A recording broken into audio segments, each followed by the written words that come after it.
एहसान वाला, नेकी वाला रवैया इख्तियार करो।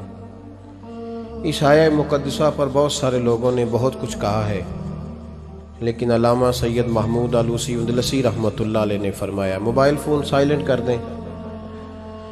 और ये जो वीडियो बनाते थक जाते हैं दोस्त मोबाइल फ़ोन वाले, ये मेरा ख्याल है वीडियो वाले भाई से ही कोई राब्ता शाब्ता कर लें तो थकावट नहीं होगी, बनी बनाई मिल जाएगी।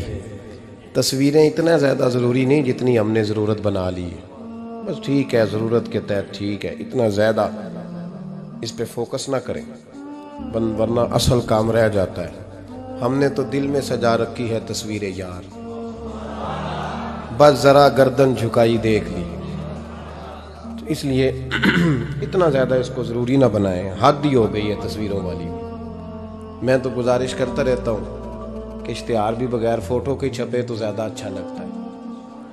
और मेरी ये भी राय रहती है कि थोड़ा नाम लिखा जाए, मोहम्मद अजमल कादरी से भी लोगों को पता चल ही जाएगा कौन साहब आ रहे हैं। हमारे इश्तिहार पे कुछ ऐसे अलकाबात लिखे होते हैं जिनका आम आदमी को तर्जमा भी नहीं आता होता, तो ऐसी चीज़ें प्रिंट करने की क्या ज़रूरत है। थोड़े अलकाबात के साथ सादा काम करें, सादगी में हमेशा हुस्न होता है, और जो सादगी होती है वो मिलावट से पाक होती है। अल्लाह ताला आपको बेहतरीन, बस बैठ जाएं अपनी जगह पे भाई, तशरीफ़ रखें सारे संगी और मेरी तरफ तवज्जो करें। बच्चा कोई उठे तो उसे प्यार से बिठा दें। मैं ज़रा ठंडी ठंडी तकरीर करने वाला हूँ, तो चलो असर करे ना करे सुन तो ले मेरी फरियाद। नहीं है दाद का तालिब ये बंदा आज़ाद। और सुभान अल्लाह भी सिर्फ आपने अल्लाह की रज़ा के लिए कहनी है, ये भी याद रखें। कभी किसी मौलवी, नात खां और किसी की तवज्जो करके सुभान अल्लाह ना कहें, वरना आपको सवाब नहीं होगा, सिर्फ अल्लाह की रज़ा के लिए। और मेरे लिए ये भी काफ़ी है कि आप चुप करके भी सुने तो मुझे उसका भी बड़ा फ़ायदा है।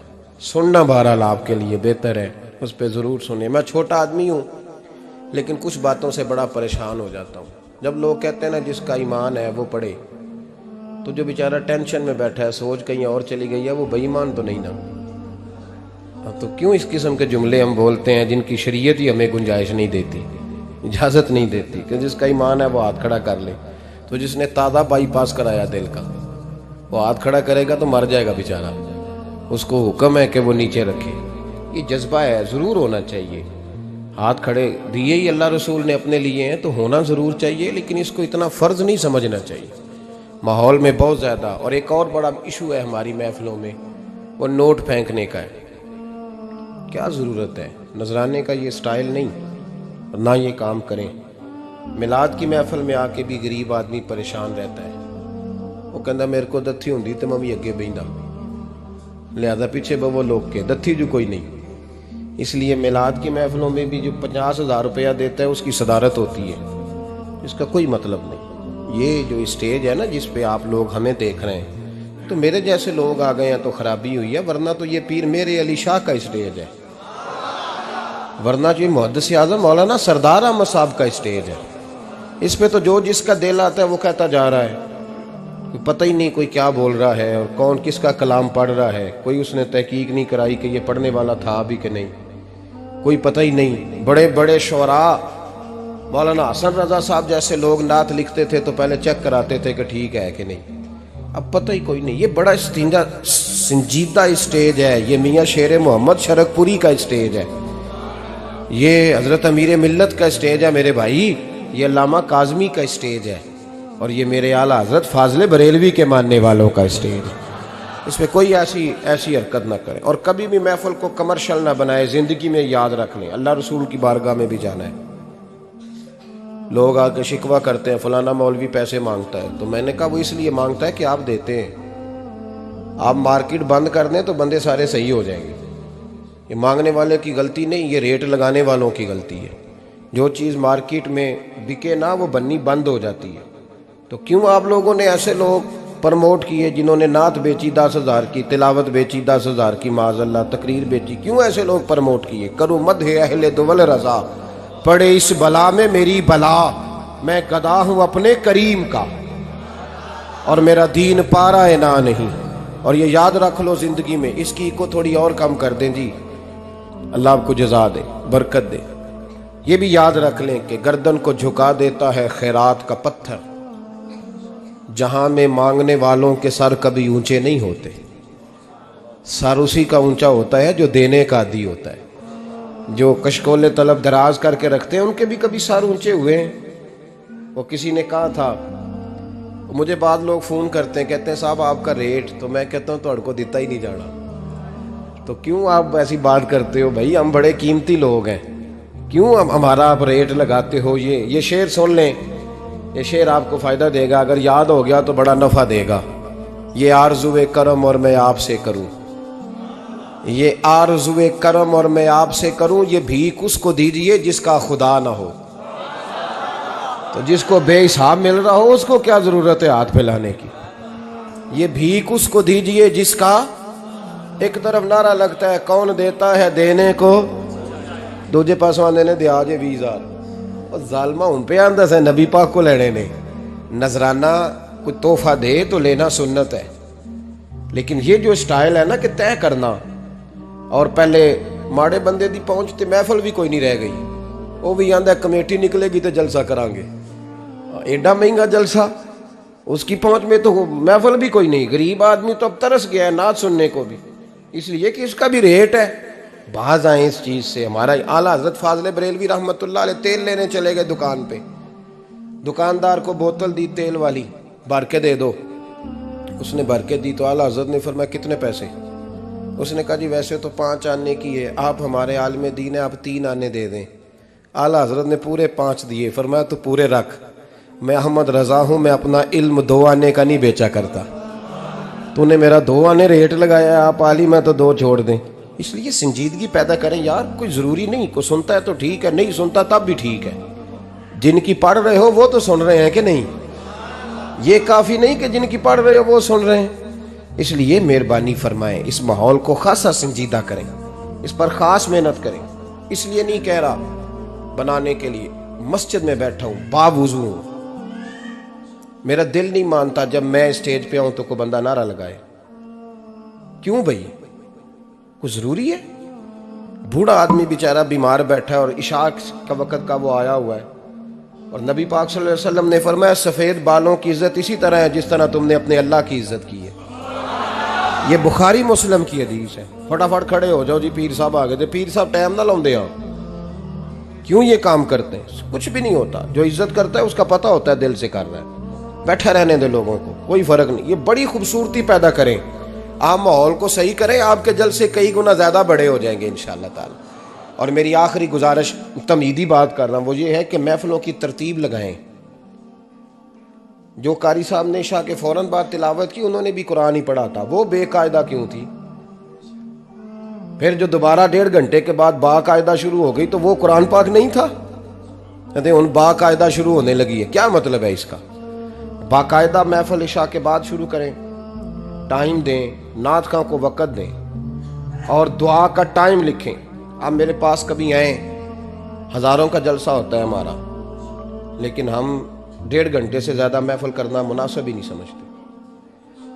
इसलिए कि अगर फजर सवेरे तंग हो जाए तो सारी रात जलसे का मकसद क्या हुआ? और मुख्तसर बात करेंगे खैरुल कलाम मा कल्ला वदल्ला, तो वो बड़ी बेहतरीन रहेगी। संजीदगी लाएं, ताकि जिस आदमी ने सवेरे काम पे जाना है वो 10 के आवे आके मैं चला 8 बजे महफिल शुरू होनी है तो लोग 9:45 में थोड़े कोल होवांगा इंशाअल्लाह, ताकि बाकी का काम भी कर लें। ये माहौल, ये मैं गुजारिशात कर रहा हूँ, अपील कर रहा हूँ। चले अल्लाह करे मैं बेअमल आदमी हूँ, मेरी ज़ुबान से निकली बात किसी पे असर कर जाए। ये आप संजीदगी पैदा करके देखें, इंशाअल्लाह ये रश ज़्यादा हो जाएगा आपके पास और बरकत होगी इस बात की। वबिल वालिदैन एहसाना, वालिदैन के साथ एहसान करो।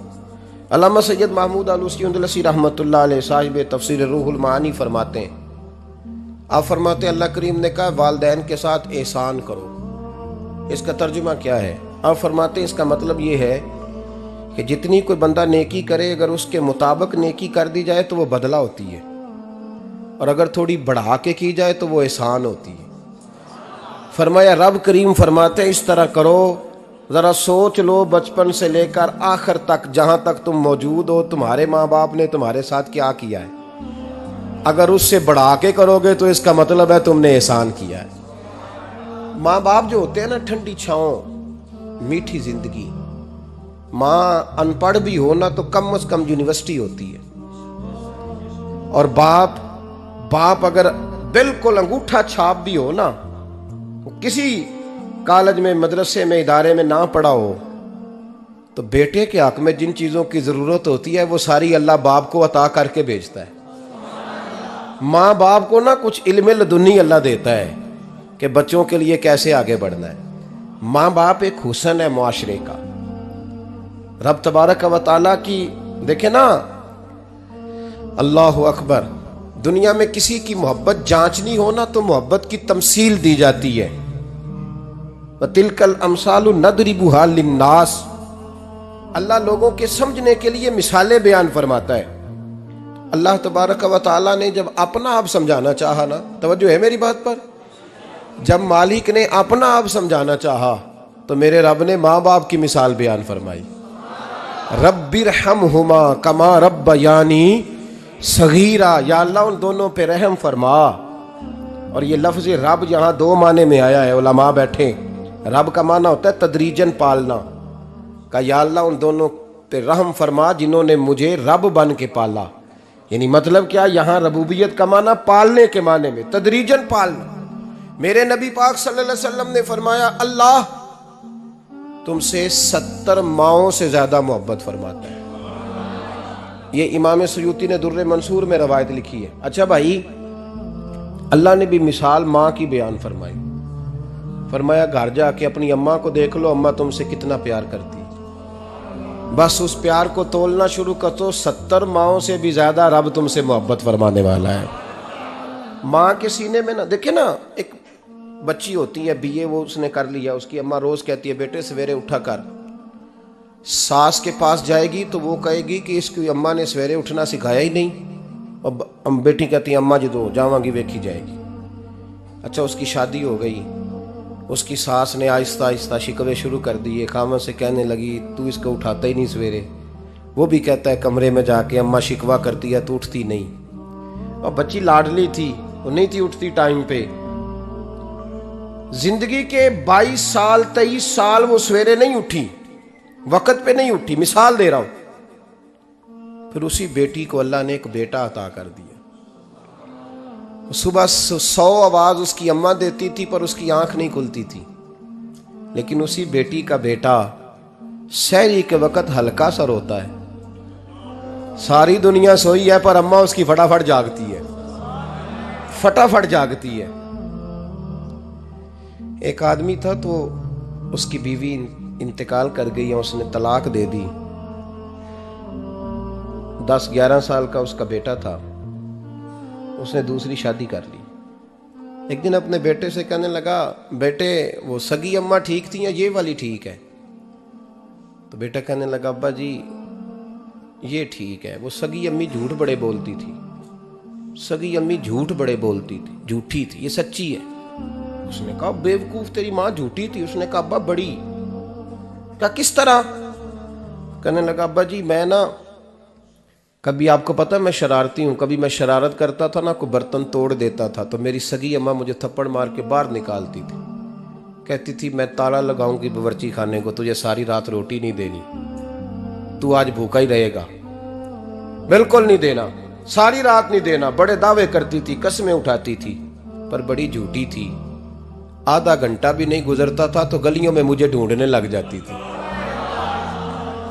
ढूंढ के लाती थी, ढूंढ के, और ला के ना तो गलती मेरी होती थी, रोना मेरी अम्मा शुरू कर देती थी। वे ओए मैनू ना सताया कर वे पुत्रा। फिर मेरी मर्जी का खाना मुझे पका के देती थी, मेरी मर्जी का। और फिर मेरी अम्मा मुझे तोहफा भी देती थी। अब्बा जी वो झूठी थी, पहले कह रही थी सारी रात नहीं देना, अब आधा घंटा। ये बड़ी सच्ची है, जवाब भाई है। मैं शरारत करता हूं तो थप्पड़ मार के निकाल देती है, कहती है रोटी नहीं देनी। फिर मैं सारी रात रो के गुजारता हूं पर नहीं देती। ये सच्ची है, वो झूठी थी। तू माँ के दर्द को क्या समझे?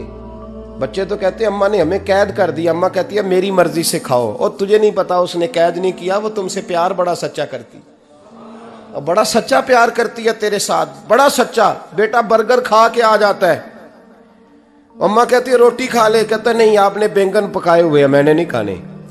तो अम्मा मिन्नतें करती है, कहती है चल तू दस की खाना है, तेनू सेवियां ना बना दियां, फटाफट दाल पक जाएगी, क्या खाएगा? वो अब्बा जी मेरी तरह करीब से कहते हैं छड़ पर भूख लगेगी तो आप ही खा लेगा। लेकिन अम्मा कहती है इसने रोटी ना खाई तो मुझे नींद नहीं आएगी। तो इस दर्द को समझना, मैं गुलाम हूं एक आस्ताने का, और मैं समझता हूं जो किसी का मुरीद ही नहीं उस पर तो साया ही नहीं, उसे चाहिए किसी बुजुर्ग का साया हासिल करे। लेकिन भाई ये बात भी बड़ी सच्ची है कि मेरे जैसे पीर के हाथ में 5,000 रुपया नजराना दो ना, पीर साहब दुआ करना, तो पीर साहब ने दुआ पक्की याद की हुई है सबके लिए, रट्टी रटाई, अल्लाह खैर करे अल्लाह भला करे, तो सबके लिए रट्टा लगाया हुआ है। और अम्मा को बेटा वैसे ही कह जाए, वैसे ही, अम्मा मैं इंटरव्यू देने जा रहा हूँ ज़रा दुआ करना, वो बीबियाँ मंगा के दुआए तंजीना पढ़ाना शुरू कर देती है, और सारी सारी रात मुसल्ले पे बैठी। इस दर्द को समझना। और भाई बड़ा वेल ड्रेस बेटा होता है, वेल ड्रेस नौजवान, वो 18,000 का जोड़ा पहनता है, 7,000 का जूता खरीदता है, वो कीमती किस्म की घड़ी इस्तेमाल करता है। लेकिन उसी बच्चे के जब अपने बच्चे होते हैं ना, तो बीबी को कहता है ये ले 10,000 रुपया, बच्चों के कपड़े खरीद ले, मेरे सही है अभी कल ही तो खरीदे थे। और बाप, और तू समझा ही नहीं यार, 30 साल बाप ने जवानी सारी सऊदी अरब को दे दी, लेकिन तेरा ख्याल रखा। मैं ऐसे लोगों को जानता हूं जिन्होंने 30-30 साल परदेश में कंबल नहीं बदला, और जहां गए थे तो एक कंबल खरीदा था फिर बदला नहीं। तू माँ बाप के बारे में, और यहां बच्चे हिसाब करते फिरते हैं भाई तो पिछले महीने भी 5,000 दिता सी, तुसी पैसे दा कर दे की हो, माँ बाप से हिसाब करता है तू।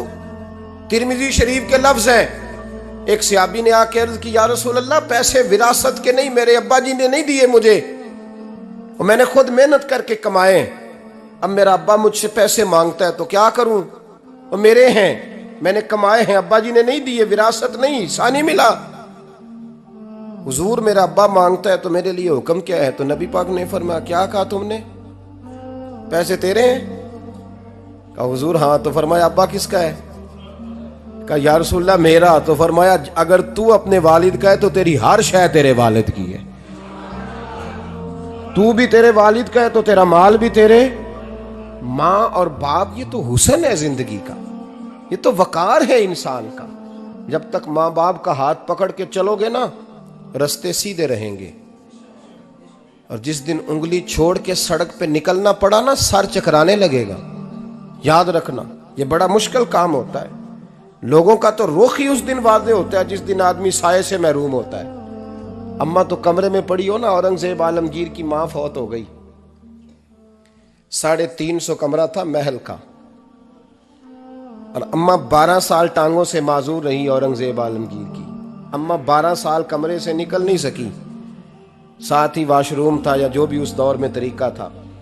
औरंगजेब जब महल में आते थे तो फिर भी सीधे अम्मा के पास जाते थे, और जब वापस निकलते थे फिर भी अम्मा के साथ। औरंगजेब की मां का जनाजा उठा तो औरंगजेब ने रोना शुरू किया। फिर सालों बीत गए पर उसके आंसू खुश्क नहीं होते थे। एक शख्स ने कहा तेरी कोई अनोखी मर गई है, सारी दुनिया की मरती हैं। उसने कहा मैं बादशाह हूं, 24 घंटे लोगों का आना जाना है, बड़े दबदबे हैं, बड़े डेरेदारियां हैं, बड़ी भैंसें, बड़ी गायें, बड़े खाने वाले, बड़े लांगरी।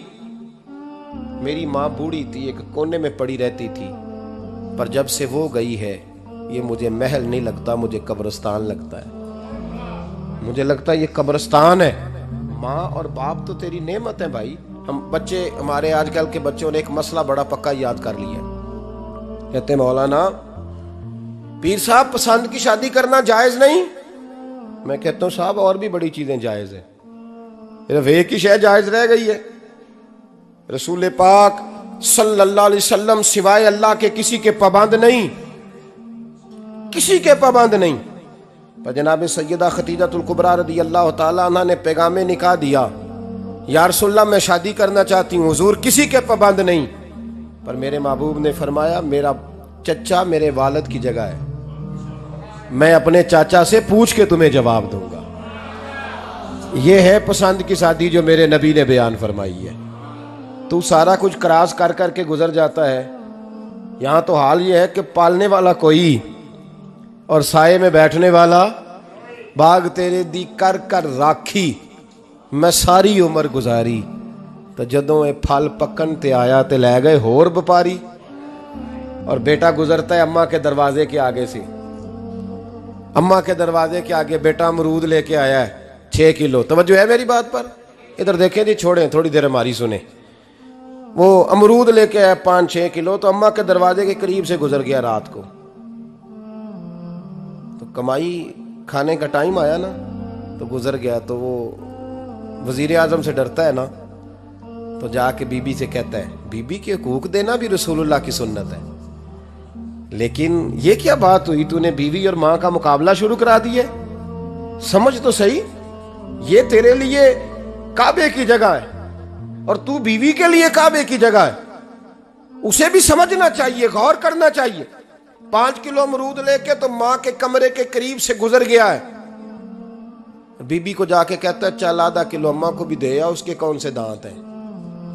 तो प्लेट में डाल के वो लाई है। तू समझा ही नहीं, तूने गौर ही नहीं किया। बंदा तो वो ठीक नहीं था, नेपोलियन। फिर किसी ने उससे पूछा था बता जिंदगी में पैसे लेने का मजा कब आया? उसने कहा कि मुझे मजा तब आता था कि मैं अपनी सारी कमाई ला के अपनी अम्मा के हाथ पे रखता था, और फिर जब मैं अपनी माँ से थोड़ा थोड़ा खर्चा लेता था ना, थोड़ा थोड़ा, तवज्जो है मेरी बात पे? अम्मा जी 10 रुपए दे आज।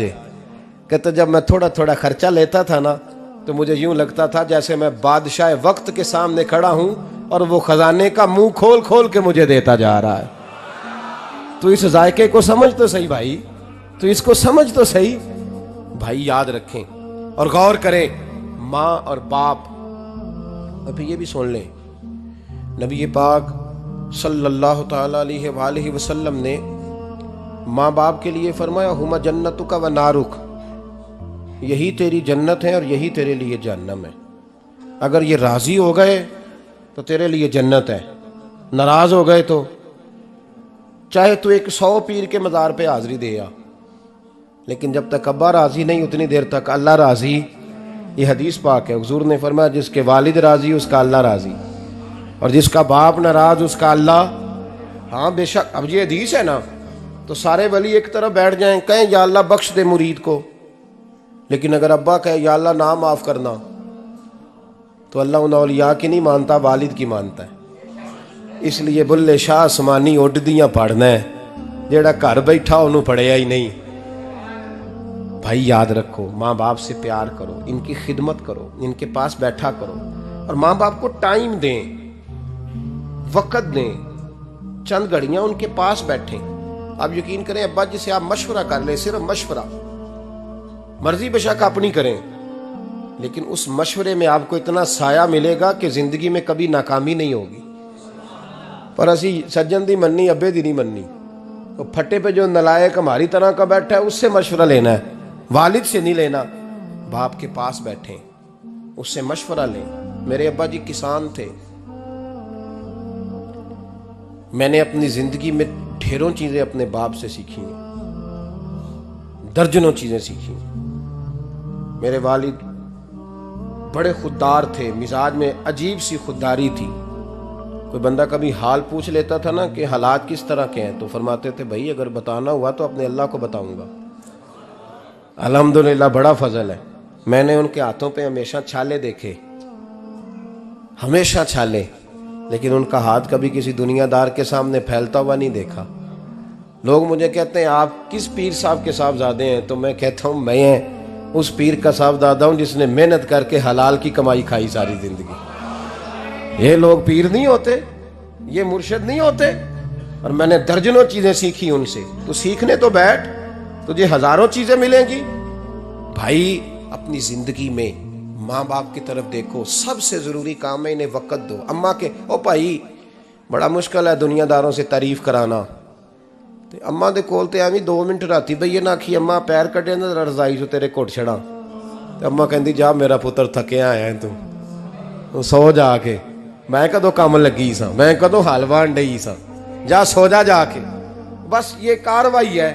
तूने 2 मिनट के लिए कह दिया, सवेरे पूरे मोहल्ले में तेरी अम्मा कहेगी अल्लाह मेरे पुत्र वर्गा पुत्र सारिया नूं दे। राती आउंदा है ते मैनू घुट के सौंदा है, अल्लाह घुटिया कोई नहीं सोया भी कार्रवाई पाई सू, लेकिन वो सबको बताती है। तो भाई इतनी कीमती चीज और तू छोड़ के मैं कभी जलसे से देर से आता था ना, अब तो जाता नहीं ज्यादा जगहों पे। कोशिश करता हूँ कि चलो माहौल के मुताबिक, थोड़ा खुश्क आदमी हूँ तो हर जगह सेट नहीं हो पाता, इसलिए कम जाता हूँ। तो कभी रात को आते थे ना देर से, मेरी अम्मा जी शुगर की मरीज थी, तो मैं छोटे भाई को फ़ोन करता था कि अम्मा जी सो गए, कहते सो गए। मैं कहता था कि तू ना इस तरह कर, नीचे आ जा, 2 बज गए, वो शुगर की मरीज है, आँख खुल जाए ना तो दोबारा लगती नहीं बुजुर्गों की, तो तू दरवाज़ा खोल दे, अंदर दस्तक दी तो दिक्कत होगी। तो मैं जूते उतार के अंदर दाखिल होता था, तो पहला कदम रखता था तो मेरी अम्मा बोल पड़ती थी, पुत्र आ गए, आ गए। ओ भाई तू इस दर्द को समझना, कोई तुझे मिलेगा, कोई मिलेगा तुझे ऐसा। अब मैं दूर दराज भी चला जाता हूँ, उनकी ज़िंदगी में नहीं जा पाया, कहते नहीं हमने नहीं जाना, घर में रहना है, इस कैफ को समझ ले, इस दौलत के करीब हो जा। हज़रत अबू हुरैरा रदी अल्लाह ताला अन्हु फरमाते हैं, मेरी अम्मा बूढ़ी थी, मैं उनकी खिदमत करता था। बाप की खिदमत और माँ की खिदमत सबके हिस्से में नहीं आती, ये रब जिसे महबूब रखता है उसे ये मौके अता करता है। खुश नसीब है जिसे बूढ़ा बाप मिले और वो नौकरी करे, खुश किस्मत है जिसको बीमार माँ मिले और वो नौकरी करे। हजरत अबू हुरैरा फरमाते मेरी अम्मा बूढ़ी थी, तो उनका मैदा कमज़ोर हो गया था, तो मैं उठा के पखाना पेशाब करता था तो कई दफ़ा मेरे ऊपर कर देती थी। ये हज़रत इब्न जौज़ी अलैहिर्रहमा ने इसको लिखा है। फरमाते हैं मेरे दिल में ख्याल आता था कि मैं बड़ा खिदमत गुजार हूँ अपनी माँ का। एक दिन मैं हज़रत उमर के पास बैठा था उनके दौरे खिलाफत में, तो एक शख्स आ गया। उस शख्स ने आकर के कहा कि हज़रत उमर से हुजूर एक मसला पूछना है। फरमाया पूछो। वो कहने लगा हुजूर मेरी अम्मा बूढ़ी हो गई है, बीमार रहती है, मरीज़ा है, मुझे आवाज़ देती है बेटे पेशाब आया है, आवाज़ देती है, तो मैं अम्मा को उठाता हूँ। अभी मैं बैतुल खिला तक, वाशरूम तक जाता नहीं कि मेरी अम्मा मेरे ऊपर पेशाब कर देती है। हज़रत उमर से कहने लगा हुजूर बचपन में मैं अम्मा पे पेशाब करता था, अब अम्मा मेरे ऊपर कर देती है तो हक अदा हो गया ना। हज़रत अबू हुरैरा कहते हैं जब उसने सवाल पूछा तो मेरे भी कान खड़े हो गए। मैंने कहा ये तो मेरे वाला मसला पूछ रहा है, मेरे वाला मसला पूछ रहा है। मेरे पास एक दोस्त जुमा पढ़ने आते हैं बड़ी दूर से, मुझे कहने लगे हज़रत साहब जदों भी मैं आउना ना तुसी मेरी ही गल छेड़ देंदे हो, वो जो बात होती है ना बिल्कुल मेरी होती है। मैंने कहा नहीं यार जो मैं कर रहा होता हूँ वो मेरी भी होती है, वो सारे मुआशरे की होती है। हमें लगता है कि मेरी हो रही है, हालांकि वो बात हमारी सबकी मुश्तरका होती है। सुन ले और याद रख लें। हजरत अबू हुरैरा फरमाते मेरे कान खड़े हो गए। मैंने कहा इसने तो मेरी बात पूछनी शुरू कर दी। हजरत फारूक आजम से कहने लगा हुजूर बचपन में मैं अम्मा पे पेशाब करता था, वो मेरे ऊपर कर देती है तो हक अदा हो गया। हजरत उमर कहने लगे नहीं कोई नहीं हुआ। उसने कहा हुजूर मुझे समझाएं, वो सारे काम जो मैं अम्मा के साथ करता था अम्मा मेरे साथ करती है तो क्यों नहीं हुआ। हजरत उमर कहने लगे भाई पेशाब तो तू भी अम्मा पे करता था और अम्मा भी तेरे ऊपर करती है, पर तेरी और तेरी माँ की सोच में बड़ा फर्क है। उसने कहा हुजूर किस तरह, तो क्या जवाब है सैयदना फारूक आजम का, लौ काना नबिय्यम बाद लकाना उमर इब्न खत्ताब। क्या जवाब है। हजरत उमर फरमाने लगे तेरी और तेरी माँ की सोच में बड़ा फर्क है। कहा हुजूर किस तरह। फरमाया जब तेरी अम्मा तेरे ऊपर पेशाब करती है ना तो तू दुआ करता है कि या अल्लाह बूढ़ी हो गई है इसे पर्दा दे दे, और जब तू अपनी अम्मा पे पेशाब करता था तो वो दुआ करती थी या अल्लाह मेरे लाल को लंबी जिंदगी अता फरमा। फरमाया ये तेरा और उसका फर्क है, तू पर्दे की दुआएं।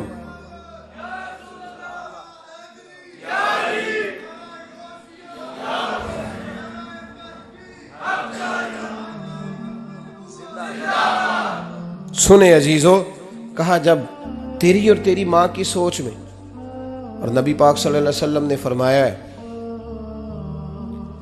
जितने भी गुनाह इंसान करता है ना अल्लाह करीम सजा को रोक देता है, क़यामत में सजा देगा। और जो माँ बाप का नाफरमान है ना उसको दुनिया में भी सजा मिलेगी। जो माँ बाप का नाफरमान है उसे दुनिया में भी, आप यकीन करें बच्चे थोड़ा सा पढ़ जाते हैं बेचारे, तो माँ बाप से कहते हैं अब्बा जी तुसी पुराने दौर दे हो, तो की पता होवे, और तुझे पता ही नहीं भाई, तुझे खबर ही नहीं, ये पुराने दौर के नहीं, तू बेवकूफ़ों के दौर का है। तू समझ ये कोई तालीम है? अकबर अलाहाबादी ने कहा था हम ऐसी लाखों किताबें काबिले ज़ब्ती समझते हैं, जब्त करने को दिल करता है। हम ऐसी लाखों किताबें काबिले ज़ब्ती समझते हैं जिनको पढ़ के बेटे बाप को खबती समझते हैं। बात है करने वाली, माँ और बाप इतना बड़ा दर्जा है। और भाई सुन लो और इस बात को याद रखना, दुनिया में सियाबी होने से बड़ी विलायत कोई नहीं। सारे वली गौस कुतुब अब्दाल मिलके भी सियाबी के कदमों की खाक तक को नहीं पहुंच सकते, लेकिन हजरत अवैसे करनी सियाबी नहीं बन सके सिर्फ अपनी अम्मा की वजह से, पीछे रहे। महबूब ने फरमाया तू वहां रह के माँ की नौकरी कर, तेरा नबी तुझसे राजी है। इतना बड़ा काम उन्होंने छोड़ दिया, हुजूर की जाहिरी ज़ियारत नहीं कर पाए, और तू कहता है मैं फलाने पीर साहब के आस्थाने पे होता हूँ, अम्मा बड़े भाई के पास होती है, मैं जाता हूँ तंजीमों के साथ, जमातों के साथ, और अम्मा फलाने के साथ। ये कैसी बात हुई? ये किस तरह का मसला हुआ? जो तेरी ड्यूटी है उस ड्यूटी को पहले अदा कर, नौकरी को पहले कर, फराइज का अदायगी पहले कर। तू फर्ज छोड़ के नफल के पीछे जा रहा है, इस काम को पहले सर अंजाम दे। मेरे नबी पाक सल्लल्लाहु अलैहि वसल्लम ने फरमाया वालिदैन के नाफरमान को दुनिया में सजा मिलती। हजरत मालिक बिन दिनार रहमतुल्लाह ताला अलैह फरमाते मुझे अल्लाह ने 60 हज करने की तौफीक अता फरमाई। कितने? बोल के बताएं। जिस बंदे के पास इतने पैसे हों कि हज पे जा सके, आ सके, और जितने दिन रहना है घर वालों को खर्चा दे सके, उस पर हज करना फर्ज है। पता है आपको उस पर हज करना? इसलिए बयान कर रहा हूं कि हज की दरखास्तें जा रही हैं। हम पता क्या कहते हैं? हम कहते हैं बच्चे बड़े होंगे, शादी करूंगा फिर जाऊंगा। ये किसने फतवा दिया है? ये किससे आपने पूछा है? वो जब बड़े होंगे उनकी शादी की चीज उस वक्त आप पे फर्ज होगी। अभी जो फर्ज है उसको अदा करें। और ये तिरमिजी शरीफ की हदीस है, याद रख लें। नबी पाक सल्लल्लाहु अलैहि वसल्लम ने फरमाया जिस पर हज फर्ज था उसने किया नहीं, बगैर हज किए मर गया, या यहूदी होके मरेगा या ईसाई होके मरेगा। इतना बड़ा हुक्म है हज के हवाले, लेकिन लोग इंतजार करते रहते हैं पता नहीं किस चीज का। जब आपको अल्लाह मौका दे, हिम्मत दे, तो पहली फुर्सत में ये फरीजा अदा करें, ये जरूरी काम है। हजरत मालिक बिन दिनार फरमाते मैंने 60 हज किए। एक हज के मौके पर मैंने बड़ा रश देखा, लाखों का इज्तिमा हुआ। मेरी बातों की समझ तो आ रही है ना आप दोस्तों? जो नहीं बोल रहे उन्हें भी आ रही है ना? अल्लाह जज़ा दे। कहते लाखों का मजमा था, तो मेरे दिल में ख्याल आया, मैंने कहा अल्लाह इतने लोग आए हैं, इनका हज कबूल भी हुआ है कि नहीं? फरमाते मैं सोच रहा था तो रात को ना ख्वाब में मैंने किसी कहने वाले को कहते हुए सुना कि सबका कबूल हो गया है। बल्ख का रहने वाला मोहम्मद बिन हारून बल्खी है, उसका हज कबूल नहीं हुआ। फरमाते शहरों के अलग-अलग खैमे लगते थे। अब भी आप हज करने जाएं तो पाकिस्तानियों की रिहाइशें अलग होती हैं, इंडियन की अलग, बांग्लादेश के अलग, मिस्री, यमनी, सब लोग अलग-अलग रिहाइशें होती, झंडे लगे होते हैं मुल्कों के। कहते मैंने सवेरे उठ के ढूंढना शुरू कर दिया, ढूंढता हूं वो बंदा मिले। कहते हैं जहां बल्ख शहर के लोग रहते थे वहां चला गया, तो मैंने लोगों से पूछा तुम में मोहम्मद बिन हारून बल्खी कौन है? लोग कहने लगे वो तो बड़ा नेक आदमी है, परहेजगार है, बड़े भोले भाले, बड़े अल्लाह वाले, रियाज आपको बस हम ही जानते हैं, वो तो बड़ा नेक है, परहेजगार आदमी। तो मैंने कहा अच्छा कहाँ है? उन्होंने कहा पहाड़ के पीछे उसने खैमा लगाया हुआ है, सारी रात इबादत करता है, सारा दिन रोजा रखता है, कायमुल लैल है, साइमुद दहर है। क्या बात? फरमाते मैं उन लोगों की बात सुन के हैरान हो गया कि मुझे क्या बताया गया, ये क्या कह रहे हैं। फरमाते मैं पहाड़ के पीछे गया। हजरत मालिक बिन दिनार अलैहि रहमा फरमाते हैं जब मैं वहां पहुंचा तो मैंने उस शख्स को मुसल्ले पे बैठे देखा। कसरत इबादत के आसार उसके वजूद पर नजर आ रहे थे, सीधा बाजू उसका कटा हुआ था। फरमाते 2 रकते मुकम्मल करके ना मैंने उससे अस्सलामु अलैकुम कहा तो मुझे कहने लगा वालेकुम अस्सलाम, आप मालिक बिन दिनार हैं? का बड़ी इसकी फिरासत है। फरमाते फिर उसने ठंडी सांस ली, कहने लगा आपको ख्वाब आई होगी कि मेरा हज कबूल नहीं हुआ। फरमाते हैं मुझ पर और बिजली गिरी कि क्या कह रहा। फरमाते मैंने कहा यार लोग भी तेरी तारीफ कर रहे हैं और तेरी बसीरत भी बड़ी है, तो ये माजरा क्या है। कहने लगा आप ना पूछें। ये कह के उसने रोना शुरू किया, देर तक रोता रहा। मैंने कहा नहीं यार तू बता। कहने लगा नहीं आप ना पूछें, आप नाराज होंगे। मैंने कहा मैं नहीं होता, तू बोल ना। कहने लगा हुजूर 24 साल हो गए मुझे हज करते हुए, 24वां हज है मेरा, और हर साल कोई अल्लाह का वली आके बताता है कि जा चला जा तेरा कोई नहीं कबूल हुआ।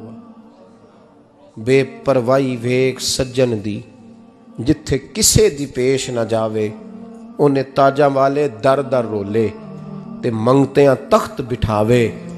आजम किसे नू घर आ मिलदा ही कोई काबे खाली आवे।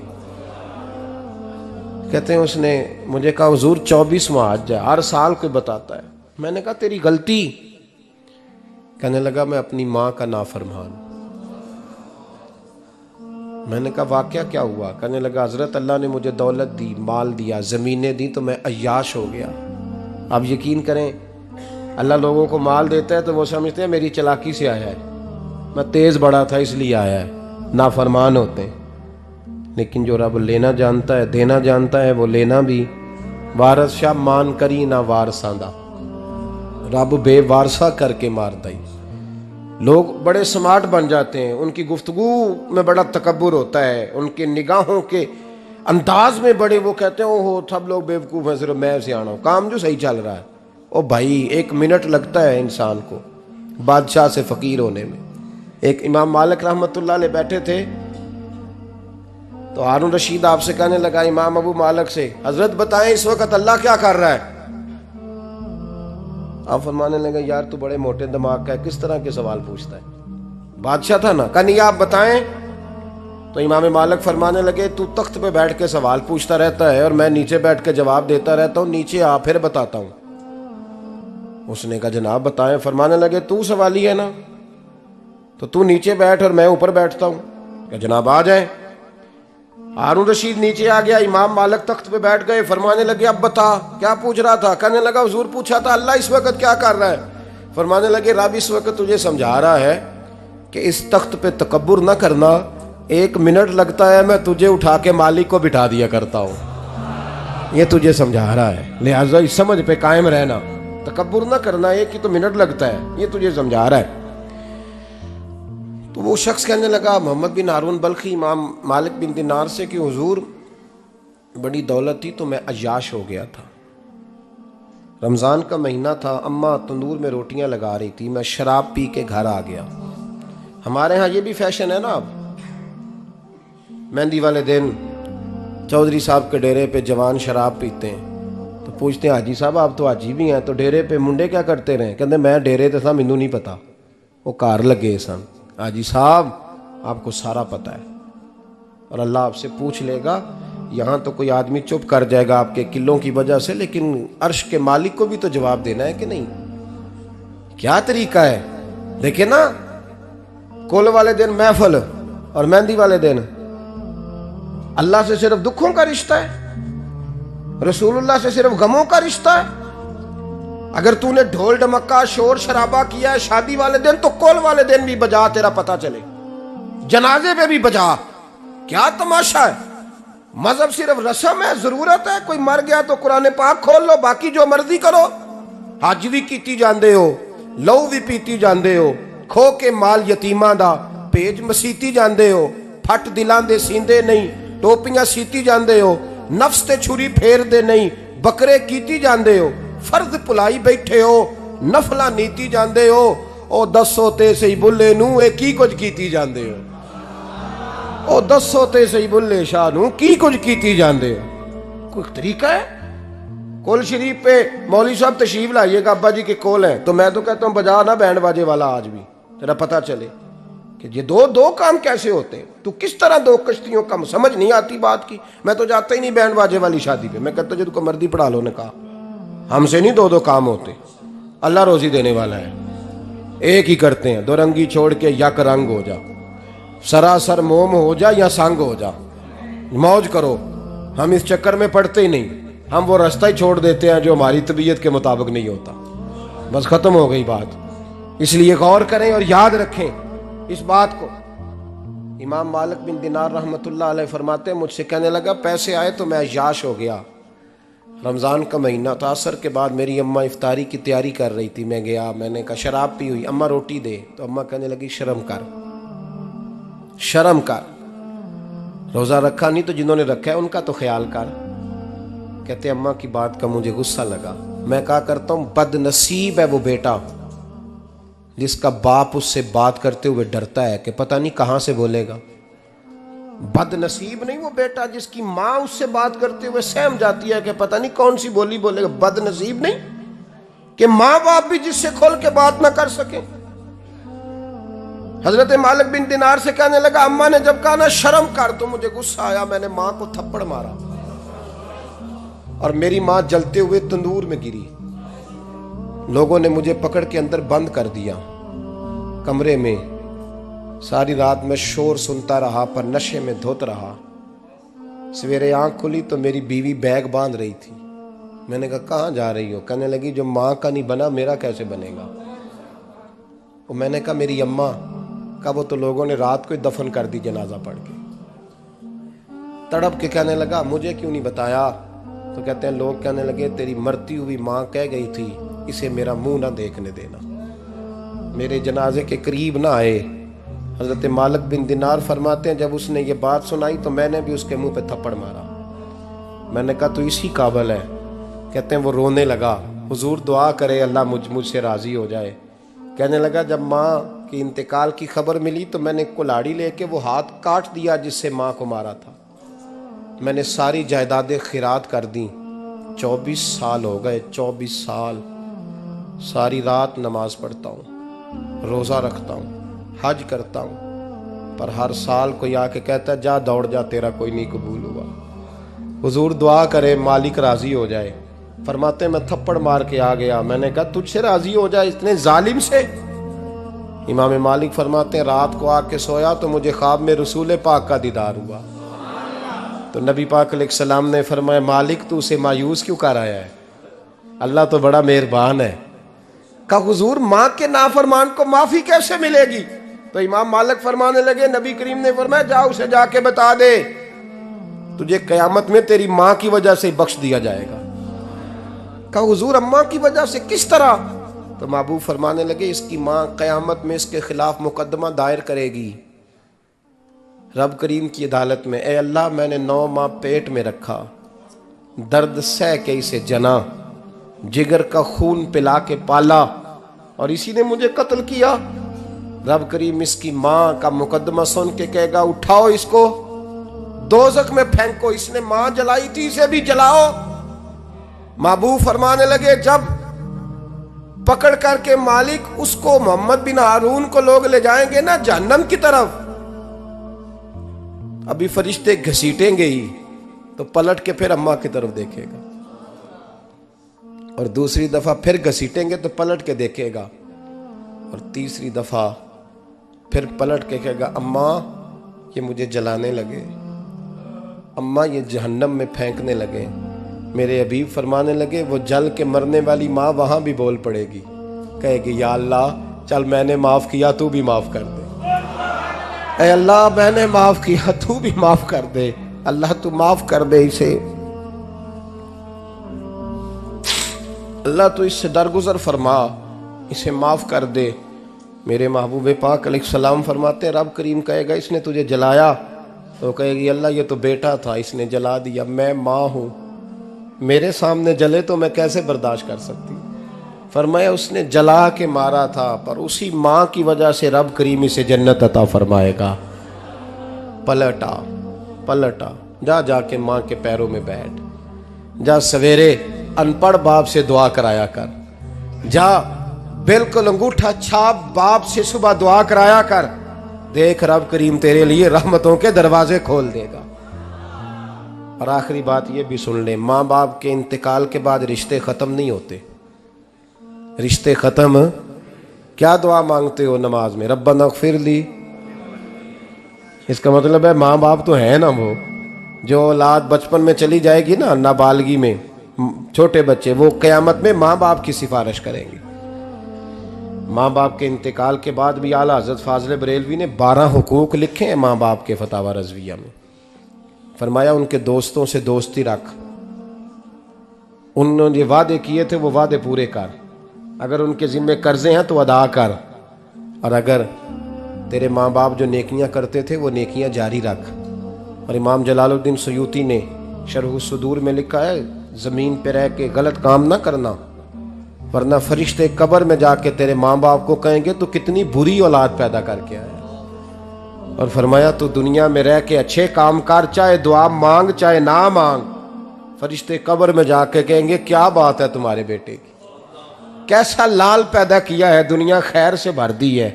और भाई मुझसे कोई बंदा पूछे ना कि माँ बाप को इसाले सवाब का सबसे बेहतरीन तरीका, तो मैं कहता हूँ बेटे नमाजी हो जाओ।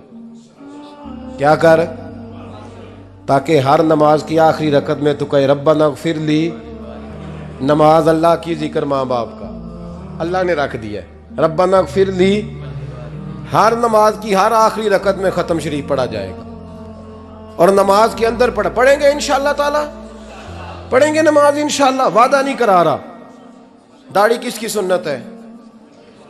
नहीं, जिन्हें नहीं रखी हो बोलो, जिन्हें रखी हो तो बोलन डाया ने। किसकी सुन्नत है? तो सरकार के गुलामों ने रखनी है, किसी और ने रखनी है? गुलाम कहते हैं अभी हम नेक ही नहीं, नेक होंगे तो रखेंगे। वो खुदा के बंदो, नेक तो सारी जिंदगी बंदा नहीं होता। कभी किसी ने दावा किया है वली गौस कुतुब ने कि अब मैं बिल्कुल गुनाह नहीं करता, मैं पाक साफ हो गया हूं? किया है कभी? ये शैतान का वसवसा है। दाढ़ी हुजूर की सुन्नत है, और रखो तो नबी पाक की मर्जी के रखो, पूरी मुट्ठी रखो, अपनी मर्जी की ना रखो। जितनी मुझे अच्छी लगती है उतनी मैंने रख ली। एक मुट्ठी दाढ़ी रखें, सारी दुनिया की ट्रेनें गुजरती हैं तो गुजर जाएं, नमाज का वक्त नहीं गुजरना चाहिए। बस ख़त्म हो गई बात। दुनिया तो चंद रोज़ है, ओ पईयां देश दियां कबरां जिन्हां ते फुल पे, उधरों कोई नहीं जी आमदा तो इधरों लखां गए। नमाज सबसे पहले, इसलिए कि रब रसूल के बगैर हमारा गुजारा ही नहीं, गुजारा ही नहीं। नमाज, कुरान पाक और दुरूद सलाम, ये कज़ा होना ही नहीं चाहिए, जो मर्जी हो जाए। और साथ साथ सुन्नत और शरीयत का लिहाज करना सीखें। और मेरी अपील ये है, हर इमारत पे गुलाफ नहीं चढ़ता, सिर्फ खाना काबा पे चढ़ता है। हर किताब का गुलाफ नहीं होता, सिर्फ कुरान पाक का होता है। हर बीबी का पर्दा नहीं होता, सिर्फ मुसलमान औरत का होता है। जो चीज़ें पर्दों में होती हैं ना, वो मुकद्दस होती हैं। और भाई टाफी से भी रैपर उतार दो तो मक्खियाँ बैठने लगती हैं। तो जो बीबी पे पर्दा होगी उस पर बुरी नज़रें नहीं जमेंगी।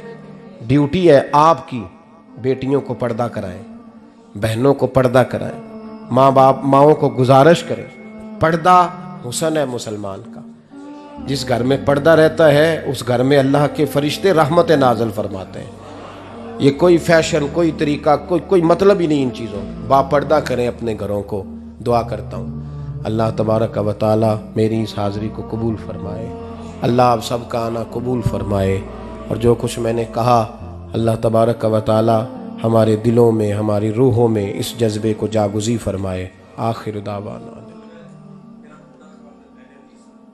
अल्लाह सलामत रखे। अब काफ़ी नहीं हो गया काम? अल्लाह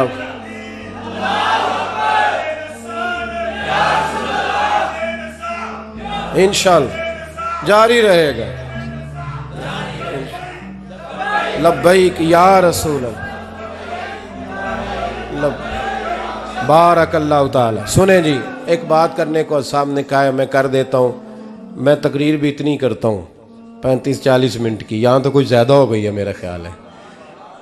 तो थोड़ी बात करने की कोशिश किया करता हूँ। चलो मेरी राय ये है कि खुराक थोड़ी हो तो हज़म जल्दी हो जाती है। अरसलान साहब से मैंने कहा मेरा खाना ना पकाना। मेरा मौक़िफ़ ये है कि महफ़िलें सस्ती करनी चाहिए ताकि ज़्यादा होनी शुरू हो जाए। महंगी बड़ी हैं, इसलिए मैं दस ज़्यादा माड़ा बंदा तो हाथ ही नहीं ना पाता। तो मैं कहा करता हूँ कि कम से कम खर्चा हो। हमारे करोड़ों रुपया सालाना लगता है महफिलों पे। अगर अरबों कह दूँ तो फिर भी बात गलत लेकिन उसका रिजल्ट हमें उस तरह का नहीं मिलता जिस तरह का मिलना चाहिए। देखें ना, आपने अज़मत वालिदैन पे प्रोग्राम किया। मेरी राय यह है कि हुकूक ज़ौजैन पे भी होना चाहिए, और शादी से पहले हर बच्चे को मियाँ बीवी के हुकूक का पता होना चाहिए। बाद में 3 तलाक़ें दे के आ जाते हैं, कहते हैं मैंने पता ही नहीं सी। तो अगर पहले पता कर लेंगे तो ये तमाशा नहीं लगेगा, लेकिन ये काम होता नहीं। बहन भाइयों के हुकूक पर बात होनी चाहिए, ये बड़े ज़रूरी काम है। और ये भी सारा मेरे नबी पाक का मिलाद ही है, इसलिए कि ये बातें मुस्तफ़ा ने सिखाई हैं हमें सल्लल्लाहु। एक बात कही हज़रत ने, मैं अर्ज़ कर देता हूँ। मुहद्दिस इब्न जौज़ी रहमतुल्लाह अलैह एक बुज़ुर्ग के बारे में फरमाते हैं, वो कहते हैं कि बाज़ लोगों ने तो उनका अपना नाम लिखा है, और बाज़ जगह पे एक और बुज़ुर्ग का जिक्र है, और बयान रवायत हज़रत मुहद्दिस इब्न जौज़ी फरमाते हैं। वो कहते हैं कि मैं घर में कोई काम कराना था, काम होते हैं ना छोटे मोटे घर में, तो फरमाते हैं मैं मजदूर लेने गया बगदाद में। चौकों पे मजदूर सारी उम्र का मजदूर ही है ना बेचारा। अमीर तो अमीरतर होता जा रहा है और गरीब गरीबतर हो। हमारे तो पीर भी लोगों को कह रहे हैं फ़कीर हो जाओ, खुद अमीर होते जाते, खुद रोज़ बरोज़ अमीर हो रहे हैं। दुनिया को कह रहे हैं फ़कीर हो जाओ। तुम भी तो थोड़ा फ़क्र इख्तियार करो ना भाई, जो दर्स दे रहे हो। इल्ला माशाअल्लाह, सबकी बात नहीं करता। फरमाते हैं कि मैं ना मजदूर लेने गया, बगदाद के चौक में मजदूर बैठे होते थे। तो मेरी उन मजदूरों में से ना एक नौजवान बच्चे पे नजर पड़ी। बड़ा कमजोर सा वजूद था, लेकिन चेहरे पर इबादत का निशान था। माथा बताता था कि नमाज का बड़ा ख्याल रखता है। मैं उसके करीब गया। चेहरे भी बड़ा कुछ बताते हैं ना, चेहरों में भी बड़ी रानाई होती है। फरमाते हैं मैं करीब गया, मैंने उसको कहा बेटे मजदूरी करोगे? तो कहने लगा मजदूरों में बैठा हूँ तो हुजूर मजदूरी के लिए ही तो बैठा हूँ। तो मैंने कहा कि चलो फिर। कहने लगा नहीं मेरी कुछ शर्तें। मैंने कहा बताओ? कहने लगा पहली शर्त यह है कि लोग 4 दिनार दिहाड़ी लेते हैं, मैं 3 दिनार लूँगा। मैंने कहा यार भाई तो बड़ी बेहतरीन है, बाकी भी इस तरह की रख ले। उसने कहा हुजूर दूसरी शर्त यह है कि मैं आपकी मुकम्मल बात मानूंगा, लेकिन जब अजान हो जाएगी फिर आपकी नहीं सुनूंगा। तीसरी बात उसने ये की कि हुजूर मैं आपके घर में काम करूंगा पर आपके किसी सवाल का जवाब नहीं दूंगा। कहते मैंने कहा यार तू बड़ा अजीब है, शर्तें तो मालिकों की होती हैं। कहने लगा जी बहरहाल मैं शर्तें लगा के जाता हूँ। फरमाते मैं उसे घर ले आया, काम मैंने उसको बताया तो जो काम मजदूर सारे दिन में करता है ना उसने 2 घंटे में ही कर दिया। हमारे मजदूर सिगरेट पीने में भी तो आधा घंटा लगाते हैं ना, वो चाय पीने जाएं तो पौना घंटा। वहाँ उनको भी तो दयानतदारी करनी चाहिए कि नहीं करनी चाहिए? ने मुआहदा किया है ना जी, तो पूरा उतरना चाहिए ना। कहते 2 घंटे में। अब काम जब बंदा शुरू कराता है तो काम और निकल आता है। कहते काम मैंने उसको और बता दिया, वो करने लगा। उसने मिट्टी निकाल के रखी थी बाहर रास्ते में, तो अजान हो गई जोर की। उसने वहीं कुदाल छोड़ी कई और चलने लगा। तो मेरा बेटा कहने लगा इसको जरा बराबर कर दो। कहने लगे चुप कर जा, तेरे बाप से बात हुई थी, जब अजान होती है तो मैं किसी और की नहीं सुनता, सिर्फ अल्लाह रसूल की सुनता हूँ। कहते मस्जिद चला गया, नमाज पढ़ के आया तो दोपहर का वक्त था। मेरी बीबी कहने लगी इसको को खाना खा ले। कहते हमने कहा खाना खा लो, तो कहने लगा मैंने रोज़ा रखा हुआ, रमज़ान भी नहीं था, नफली रोज़ा रखा हुआ। फरमाते हैं शाम हुई, मैंने 3 दिनार दिए। तो मैंने कहा तेरा नाम क्या है? कहने लगा मैंने आपसे कहा था मैं किसी सवाल का जवाब नहीं दूंगा। कहते वो चला गया। अगले दिन मैं फिर लेने गया उसे, काम कुछ और निकल आए। तो लोगों ने बताया वो सिर्फ हफ्ते वाले दिन आता है। मैंने कहा क्यों? कहने लगे जी वो कहता है मेरा हफ्ते का खर्चा 3 दिनार है, जब 3 दिनार कमा लेता हूँ तो बाकी सारा टाइम अल्लाह रसूल की जिक्र में गुजार दिया करता हूँ। फरमाते हैं जी अगले हफ्ते मैं फिर लेने गया। मैंने पूरा हफ्ता इंतज़ार किया कि काम उसी से कराना है। मैं जब गया तो मैंने कहा चलो। कहने लगा मेरी शर्तें याद है ना? और मैंने कहा याद है भाई साथ चल। फरमाते हैं काम कराया, 2-3 हफ्ते वो आता रहा। 1 हफ्ते में गया तो लोगों ने कहा हुजूर आज नहीं आया। क्यों? कहने लगे बीमार हो गए। कहाँ घर है? कहने लगे बगदाद के कब्रिस्तान के पीछे जो कच्ची आबादी है उसमें रहता है। फरमाते मैं गया, दरवाजे पे दस्तक दी तो कहने लगा हुजूर आप हैं? दरवाज़ा खुला है, आ जाइए। फरमाते मैं अंदर गया तो मैंने कहा तुम्हें कैसे पता चला मैं आया हूँ? कहने लगा हुजूर अल्लाह वाले हो, आप नहीं आना था वरना अमीर तो गरीबों का पता लेने कोई नहीं आते। कहते मैं करीब गया तो कहने लगा मैं आपका इंतज़ार कर रहा था, तेज़ बुखार है, तप रहा। जेब से कुछ पैसे निकाले, कहने लगा ये पैसे रख लें। एक अंगूठी निकाली, कहने लगा हुजूर आज रात को मेरा इंतकाल हो जाएगा, इन पैसों का कफन खरीद के सुबह जनाजा पढ़ के मुझे दफन कर देना, और जब दफन करो तो ये अंगूठी लेके असर के बाद हारून रशीद के पास जाना,